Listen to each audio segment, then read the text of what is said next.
흔히 그 사람들이 기독교를 비판할 때 뭐 이제 기복신앙이다 이런 거를 비판을 많이 합니다. 사실 뭐 기복신앙 뭐 싫어하는 사람이 어디 있겠습니까? 다 복받기를 원하죠. 근데 이제 기복신앙이라는 건 사실 이제 보통 이제 무속신앙과 연결이 됩니다. 그래서 옛날부터 우리나라 그 무당을 통해서 어떤 복을 받고 또 어떤 안 좋은 일을 재앙을 갖다가 이제 없애려고 하는 게 이제 무속신앙, 기복신앙 이렇게 연결이 되는 거죠. 그래서 이제 기복신앙을 이렇게 비판하는데 사실 기독교 신앙은 기복신앙이 아니라 축복신앙입니다. 복을 받아야 됩니다. 복을 받아서 그걸 흘려보내는 목적 자체가 틀리죠. 이제 기복신앙은 이기적이에요. 나만 복받으면 되는 거예요. 우리 가족만 복받으면 되는 거예요. 근데 이제 축복신앙은 목적 자체가 내가 복받는 게 목적이 아니라 내가 복받아서 축복의 통로가 되는 게 목적이에요. 나를 통해서 다른 사람들이 죽게 돌아오고 또 복을 받게 하는 게 그게 목적입니다. 그래서 이타적인 거죠. 그게 이제 본질적인 차이입니다. 그래서 우리는 기복신앙이 아니라 축복신앙이고요. 복이 이렇게 나쁜 게 아닙니다. 성경에 보면 다 복을 준다 그랬어요. 아브라함 우리 믿음의 조상 부를 때도 내가 복이 될지라, 복의 근원이 될지라 이렇게 이제 말씀하시는 거. 예수님이 바로 이제 아브라함의 육신의 후손으로서 복의 근원이 되신 분이잖아요. 예수님을 통해서 우리가 영원한 생명을 얻은 복이잖아요. 그래서 이제 복이라는 걸 우리가 좀 정리를 해야 됩니다. 이렇게. 그래서 이제 네 가지 복 받는 유형이 있습니다. 그래서 이제 복이 이제 하늘의 복과 땅의 복이 있어요. 그래서 하늘의 복은 영원한 복이고요.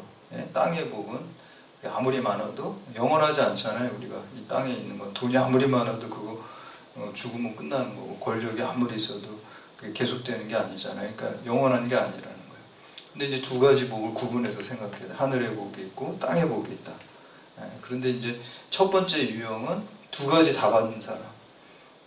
전부 이거 하고 싶으죠. 저도 그거 하고 싶어요. 하늘의 복도 받고 땅의 복도 받는 사람. 성경에 보면 이제 구약의 족장들이 다 그런 사람들이에요. 아브라함, 이삭, 뭐 야곱, 뭐 이제 과정 속에서 뭐 고난은 물론 있었지만 결국에는 이제 족장들은 부자거든요. 그러니까 땅의 복을 받은 거죠. 그리고 믿음의 조상이 됐으니까 하늘의 복도 받은 거예요. 두 가지를 다 받은 게 첫 번째 유형이고요. 두 번째 유형은 이제 하늘의 복은 받았지만 땅의 복은 못 받은 사람이 있어요. 주로 이제 신약에 보면 예수님의 제자들이 다 그렇죠. 하늘의 복은 받았잖아요. 그렇지만 순교했고 또 고난당했으니까 그런 걸 가지고 우리가 땅의 복을 받았다 말할 수는 없죠.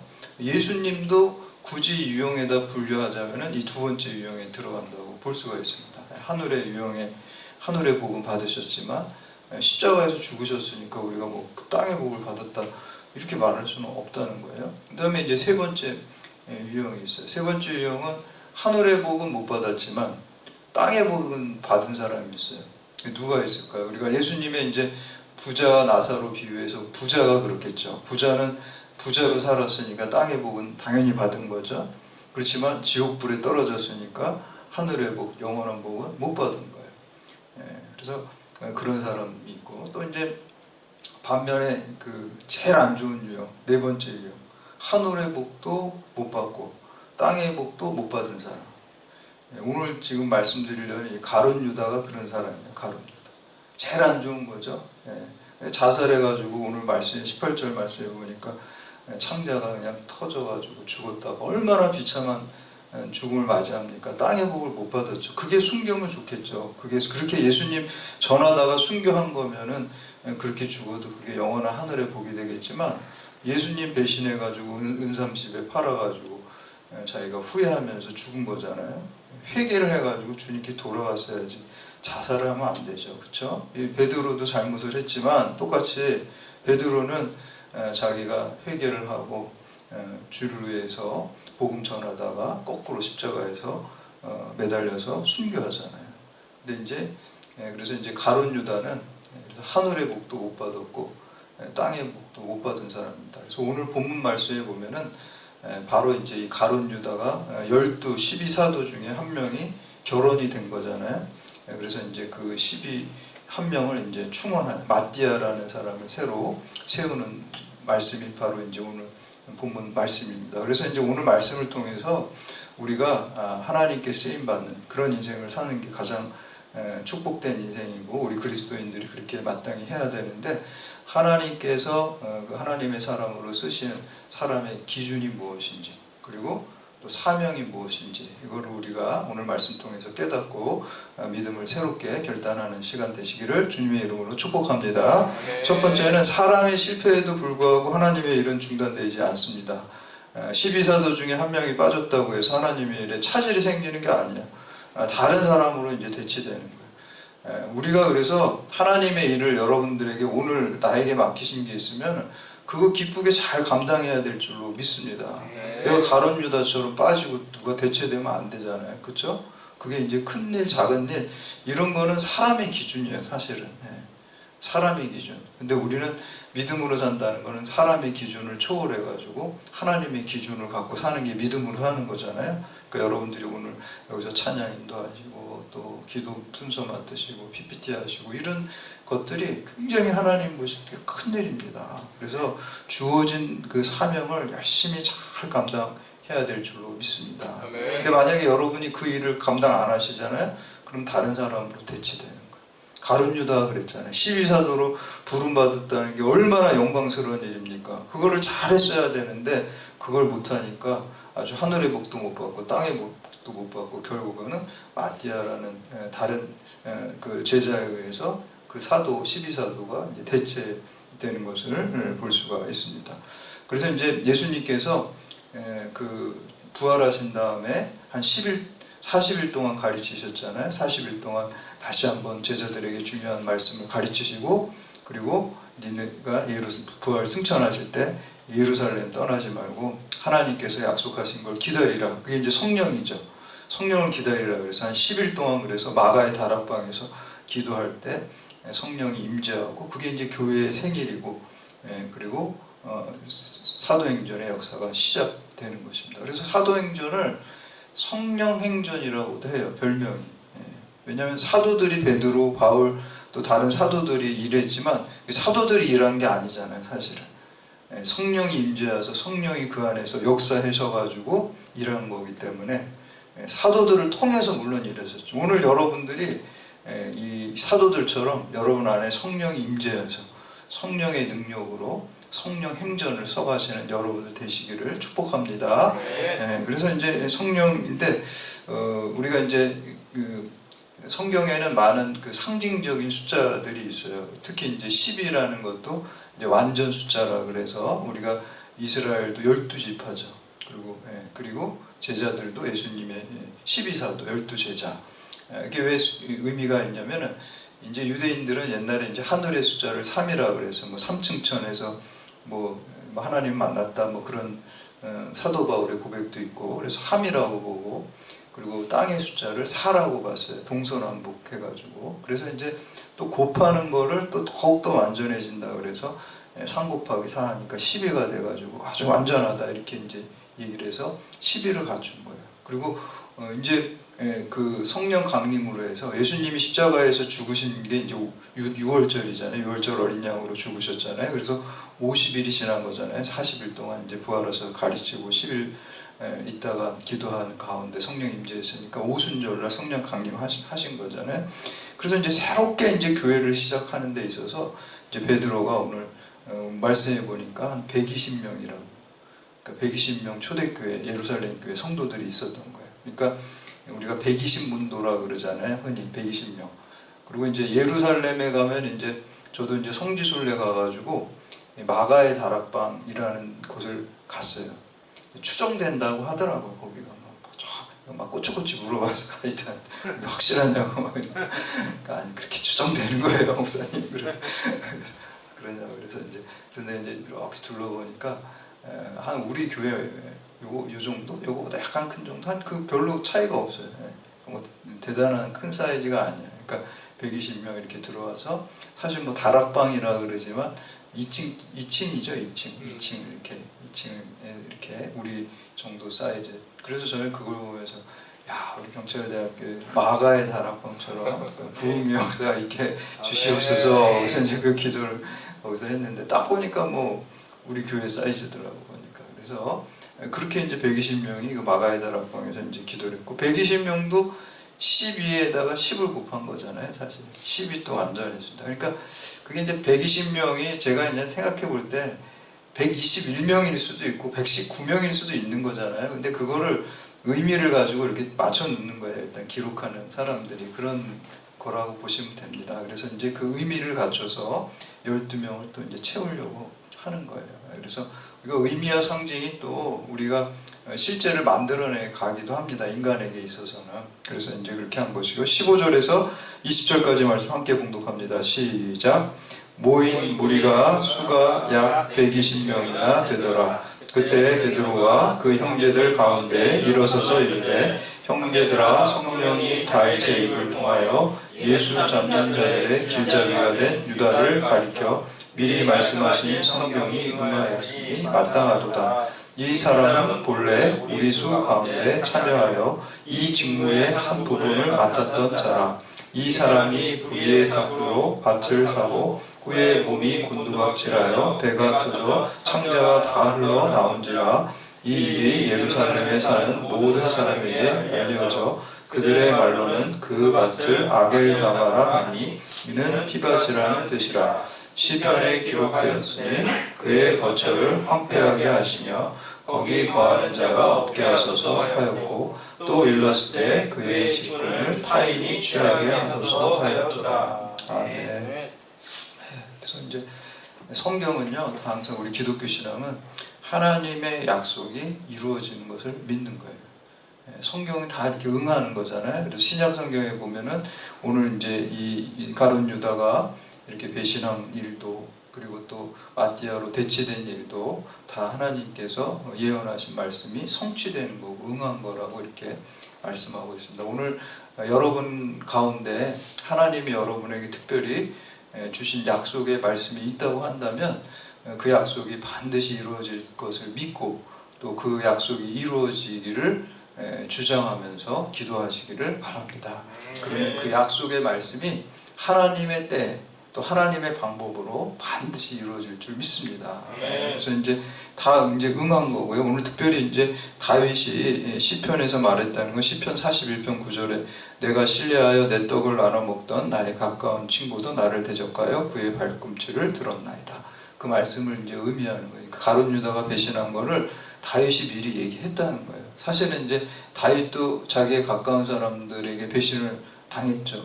배신을 당했을 때 가까운 친구가 마치 이제 짐승이 뒷발질해서 주인을 걷어차는 것처럼 짐승도 이렇게 주인이 먹이는데 주인을 오히려 걷어차는 일이 있단 말이에요. 배신하는 거죠. 그렇게 이제 다윗도 자기를 배신하고 이 성경이라는 건 성령의 감동으로 기록된 것이잖아요. 그러니까 이 다윗이 미리 예언적으로 가룟 유다의 배신을 이렇게 예언했다. 이렇게 이제 말씀하는 거예요. 그러니까 베드로는 항상 이 성경 말씀에 근거해서 무엇이든지 하나님의 뜻을 쫓아가고 또 치리하는 것을 볼 수가 있습니다.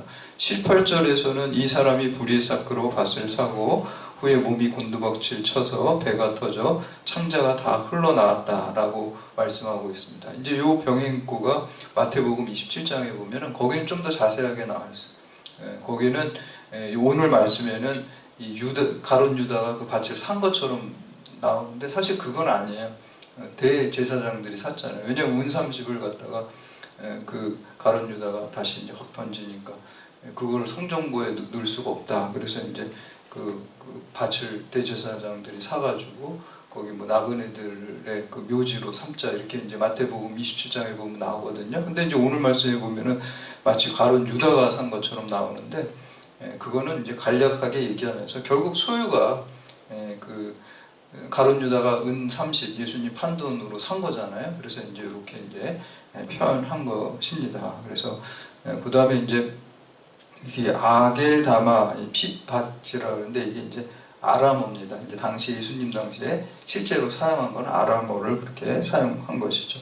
20절에서는 시편에 기록되었을 때 그의 거처를 황폐하게 하시며 거기 거하는 자가 없게 하소서 하였고 또 일렀을 때 그의 직분을 타인이 취하게 하소서 하였도다.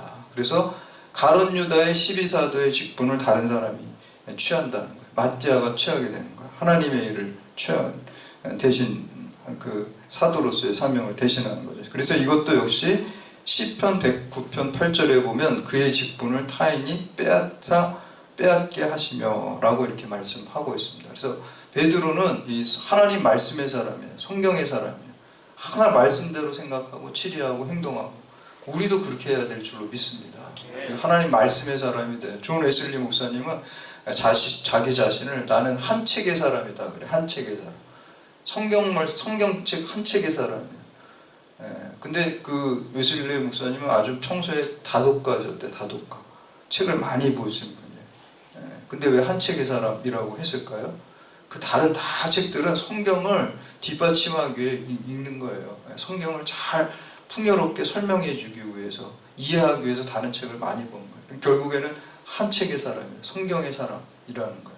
베드로도 오늘 말씀해 보니까 항상 말씀에 의해서 생각하고 판단하고 치리하는 것을 볼 수가 있습니다. 그래서 유다가 실패했을지라도 그것을 하나님의 일은 중단됨이 없다라는 것입니다. 두 번째는 성도의 가장 중요한 사명은 예수 부활의 증인이 되는 것입니다. 우리 마태복음 28장에 보면 예수님께서 부활 승천하시기 전에 모든 민족으로 제자를 삼아 그리고 내가 분부한 모든 것을 가르쳐 지키게 하라. 지상명령, 선교명령을 하시죠. 그리고 사도행전 1장 8절 우리가 지난 시간에 살펴본 거에도 보면은 예수님께서 승천하시기 전에 오직 성령이 너에게 임하시면 너희가 권능을 받고 온 유대와 사마리아 땅끝까지 이르러 내 증인이 되리라. 선교명령이, 전도명령이, 그렇죠? 그게 이제 지상명령, 최고의 명령을 내리는 것을 볼 수가 있습니다. 우리가 이제 전도와 선교를 약간 이제 혼동하는 경우가 있는데, 이 전도는 어떤 분이 그렇게 얘기를 하더라고요. 전도는 이제 그 동문화권에서 같은 나라에서 하는 거고, 선교는 뭐 해외 다른 문화권에서 나가는 것을 한다 이렇게 얘기를 하는데, 그거는 약간 좀 부적절한 것 같아요. 왜냐면 우리가 뭐 해외 선교라는 말도 하지만 국내 선교라는 말도 하잖아요. 그러니까 그게 아니라 전도는 좀 더 작은 개념이고 선교는 좀 큰 개념이에요. 선교는. 전도는 말 그대로 예수 그리스도의 십자가와 부활의 복음을 갖다가 이렇게 예수 믿으세요 이렇게 하는 행동이 있죠. 그게 전도하는 거잖아요. 도를 전하는 거잖아요. 그렇죠? 직접적으로. 그리고 이제 선교는 물론 전도도 포함돼요. 전도도 포함되지만 우리가 평사의 관계를 잘 맺고 있는 것, 그렇죠? 그리고 또 만약에 여러분들 뭐 의료 선교 무슨 선교 막 이렇게 있잖아요. 예를 들어서 교회에 보면은 의사 선생님들 휴가 맞춰가지고 막 아프리카나 이런 의료 시설 없는 데 가서 의료 선교 가잖아요. 그때 예수 믿으세요 그렇게 하지 않아요. 그냥 병 고쳐줘요. 근데 이제 이게 어디서 하는 거지? 이 사람들이 이렇게 생각하죠. 아, 이거 기독교인들이 하는 거래. 그게 선교라는 거예요. 그게.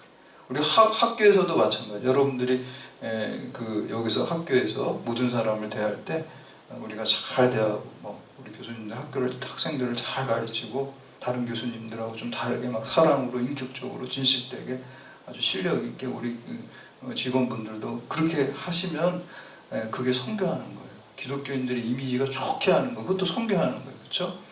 그래서 이제 폭넓은 개념이고 그 안에 선교. 지금 이제 우리나라에 개신교가 들어온 지 딱 올해가 140주년이 되는 해입니다. 왜냐하면 1885년에 아펜젤러 언더우드가 인천 재물포항으로 이렇게 들어왔잖아요. 딱 140년인데 그때 그분들이 와가지고 교회도 물론 지었지만 제일 처음에 한 게 뭐냐면 학교 세우고요, 병원 세우고 그런 일을 했어요. 학원 선교, 병원 선교.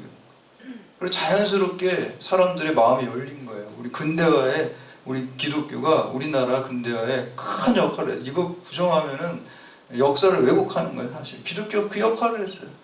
근데 이제 기독교를 이상하게 막 사람들이 그냥 안 좋게 얘기를 하는데 우리나라 이렇게 이끌어오는데 기독교가 그 중심에 있었습니다. 그 독립운동 민족대표 33인 중에 16명이 기독교인이었잖아요. 그렇죠? 그러니까 우리나라 근대화 그리고 또 우리나라의 자주 독립 이런 거 다 기독교인들이 앞장서서 했단 말이에요. 그래서 140주년 학원 선교 그게 다 선교예요.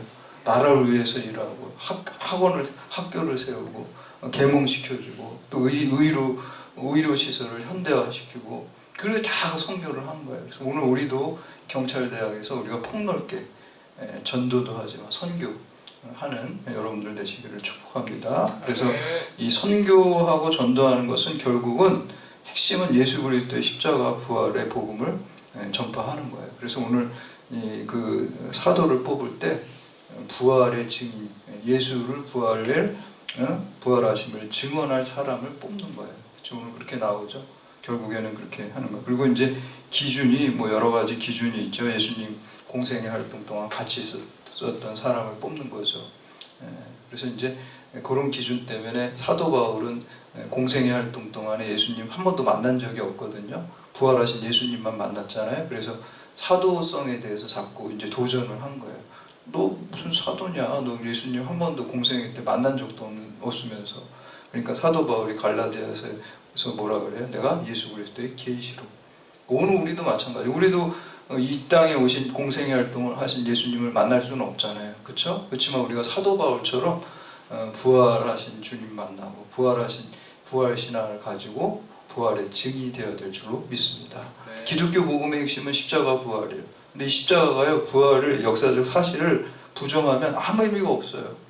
아니, 자기 생명을 살리지 못하는 분이 어떻게 우리를 살리실 수가 있습니까? 본인이 죽음에서 일어나지 못하는데 어떻게 하나님이 되실 수 있습니까? 예수님께서 진짜 역사적 사실로 부활하신 걸 믿으시고 증거하시기를 바랍니다. 그 부활을 부정하면 십자가도 다 부정되는 거예요. 근데 많은 사람들이 이 부활의 역사성을 부정하는 기독교인들, 신학자들이 많이 있습니다. 그 굉장히 대단히 잘못된, 본질이 잘못된 거예요. 그래서 오늘 말씀에 부활의 증인이 될 사람, 예수께서 부활하심을 증언할 사람을 뽑아야 된다. 그게 사명인 줄로 믿으시기를 바랍니다. 마지막으로 세 번째, 하나님의 일은 하나님의 방법으로 진행돼야 됩니다. 이렇게 두 사람을 뽑았죠. 요셉이라는 사람, 마띠아라는 사람. 아마 요셉이라는 사람이 더 영향력이 있었던 거예요. 이름이 세 개나 되는 걸 보니까 바사바, 안식일의 아들이라는 뜻이고, 유수도 의로운 자라는 뜻이에요. 그리고 요셉은 하나님께서 더하실 것이다. 이런 이름이 세 개. 이 사람이 더 영향력이 있는 것 같아요. 마띠아는 여호와의 선물이라는 뜻이에요. 근데 누가 됩니까? 마띠아가 됩니다. 마지막에는 어떻게 해요? 인간적인 방법이 아니라 이렇게 선출은 어느 정도 후보군에는 사람들이 생각하고 기도해서 올리지만 맨 마지막 결정은 제비뽑기를 통해 하나님께 맡기는 거예요. 이 구약에도 그렇겠잖아요. 구약의 제사장의 옷이 에봇이라 그러는데 거기에 이렇게 판결함이 흉패에 우림과 둠빔이라는 건 있잖아요. 우림이라는 게 이제 히브리어로 빛이라는 거고, 둠빔이라는 게 완전함이라는 거예요. 빛의 완전함. 하나님의 진리의 빛과 계시의 빛과 또 그것을 완성하는 그 하나님의 뜻을 가리는 거죠. 주사위나 제비 뽑기 같은 거예요. 제사장. 그러니까 아무 때나 하는 건 아니에요. 굉장히 중요한 일을 갖다가 기도하면서 뽑는 거예요. 그 제비 뽑기를. 하나님께 맡기는. 그래서 마띠아가 선출돼요. 하나님의 일은 하나님의 방법으로 해야 될 줄로 믿습니다. 근데 여러분 오늘날 그렇다고 해서 목사님을 제비 뽑기 하려니까 동전 던져가지고 내가 앞으로 뭐 이걸 해야 될지 저거 해야 될지 결정해야 될 일이 있잖아요. 뭐 그렇게 하실 필요는 없습니다. 왜냐하면 기도하시면 돼요.